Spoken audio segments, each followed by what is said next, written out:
बंधुगण नमस्कार। मु पुणी एक नुआ कथा नहीं आपण सम्मुख को आसी डॉक्टर मनोज कुमार शतपथी। गोटे सुंदर 3 लाइन रो पंक्तिटीए अच्छी जहाँकि यही जीवन मिलना भाग्य की बात है, मृत्यु होना समय की बात है, पर मृत्यु के बाद भी लोगों के दिलों में रहना ये हमारी कर्मों की बात है। ये 3टी पंक्तिर आमे जदि ओडिया रे बुझिबा, प्रथम पंक्तिटा है जीवन मिलना भाग्य की बात है। बड़ा सुंदर कथाटी आमे समस्त जानिचे। आमे गोटे दुर्लभ मनुष्य जन्म आमे पाइछे। ये संसार रे मनुष्य जन्म पाइबा आमे समस्त जहाँ जानू आमर पछ जन्म रे आमे केते भल जो काम करिथिबा से भल काम द्वारा ही मनुष्य जोनिर थाए।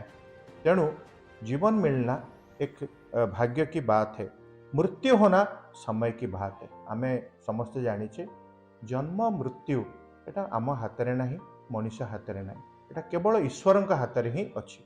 केतेबेले किए जन्म हम एवं केतेबेले कहार मृत्यु हम सेटा केवल ही ईश्वर ही ताकू तय करथांती। ठीक सही परी लास्ट जो पंक्तिटी आमर थिला सेटा हला, पर मृत्यु के बाद भी लोगों के दिलों में राज करना ये हमारे कर्मों की ऊपर है। कर्म आम कथारे अच्छे आमर कर्म जे भली हबो आमे ठीक से भली लोक मानकर हृदय रे आमे बसवास करिबा। तेणु आमर कर्म सब बळे उच्च कोटीर हवा दरकार, पर उपकारी हवा दरकार, लोक मानक पाई हवा दरकार।